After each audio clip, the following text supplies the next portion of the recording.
Live, mais um dia, e depois de um dia bem corrido, mas maravilhoso, nós vamos para a leitura da palavra. Virada do dia é um momento também que eu gosto muito de estar conectada com o Senhor, de agradecer pelo dia, de agradecer pelas bênçãos dele, né? E hoje nós vamos ler Jó 31, que vem falando viva uma vida com integridade, glorificando a Deus. Então a gente glorifica a Deus nas nossas atitudes. Então, uma consciência íntegra diante de Deus. Jó faz a última defesa antes da intervenção de Deus. Examina a sua vida e a aliança dos seus olhos para viver em pureza, né? E agir com honestidade e justiça. E Jó pede que Deus examine a sua vida. Amém? Então, vem aqui mais um ponto de Jó declarando sua integridade. Porque estava ali aí os amigos questionando, pontuando sobre a integridade de Jó. E diz assim: o Espírito Santo fala conosco nessa palavra de uma forma sobrenatural. Fiz aliança com os meus olhos, como, pois, os fixaria numa virgem? Que porção teria eu do Deus lá de cima, ou da herança do Todo-Poderoso desde as alturas? Porventura não é a perdição do perverso e o desastre que os praticam iniquidade? Ou os que não vê ele e os meus caminhos, e não conta todos os meus passos? Se andei com falsidade, se o meu pé se apressou para o engano, pese-me em balanças fiéis e saberá Deus a minha sinceridade. Se os meus passos se desviaram dos caminhos, e se meu coração segue os meus olhos, se as minhas mãos se apegou a qualquer coisa, então semeie eu, outro coma, e seja a minha descendência arrancada até a raiz. Se o meu coração se deixou seduzir por uma mulher, ou se armei traições à porta do meu próximo, então morre minha mulher para outro, e os outros se curvem sobre ela. Porque é uma infâmia, é um delito, pertence aos juízes. Porque o fogo que consome até a perdição e desraigaria toda a minha tenda. Se desprezei o direito do meu servo, da minha serva, quanto eles contendiam comigo, então faria quanto Deus se levantasse e inquirindo a causa e que lhe responderia? Aquele que formou o ventre não fez também a ele? Ou não formou o mesmo modo na madre? Se retive os pobres desejavam, fiz desfalecer os olhos da viúva, ou se sozinho comeu o bocado e o órfão não comeu dele, porque desde a mocidade cresceu comigo com seu pai e fui guia da viúva desde o ventre da minha mãe.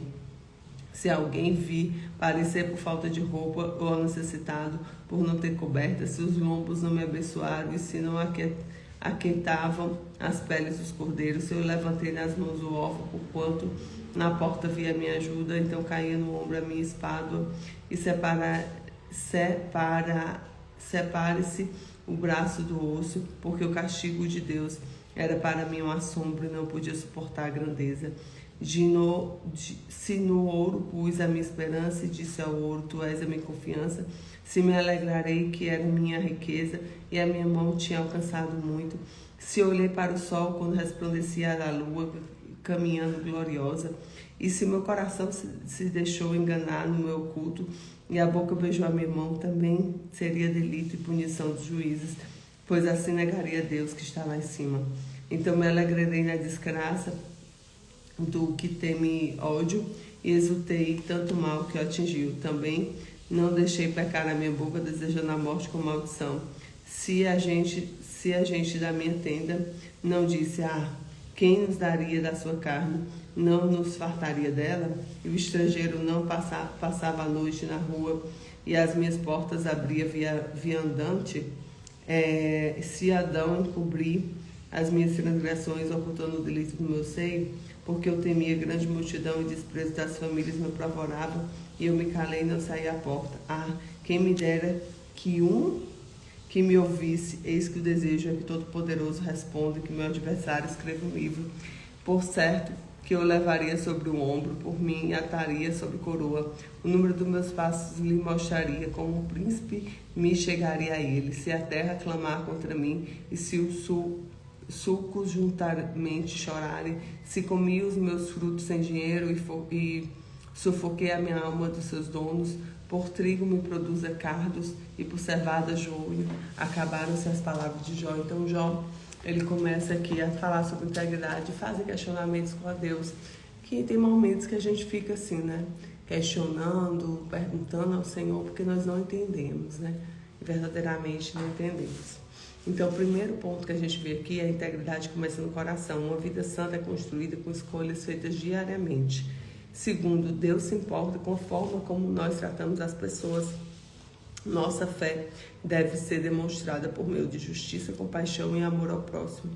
Terceiro, as riquezas não podem confiar o lugar de Deus. Nossa confiança está em Deus. O perdão revela a maturidade espiritual. Deus nos chama para vencer o mal com o bem e guardar o coração da amargura. Guarda isso, tá? Que eu vou falar. Guarde-se o coração da amargura. Porque muitas vezes a gente fica frustrado, né? Triste, desanimado com algumas situações da vida e a gente deixa o coração ficar amargo. Então, não deixe isso. E vale a pena viver uma vida com consciência limpa. Amém? Então, declare hoje comigo, ó. Quero viver para agradar a Deus. Eu quero viver para agradar a Deus. Eu quero viver para agradar a Deus. Não são homens, não são padrões do mundo, mas é tudo aquilo que Deus é para nós. Amém? Então a gente está aqui para agradar a Ele. Fica com Jesus, que Deus te abençoe e que nós possamos fazer a nossa live mais cedo, né? Mas hoje está bem corrido aqui de manhã e a gente está conseguindo fazer só agora. Mas a virada do dia também é muito bom. Fica com Jesus, que Deus te abençoe.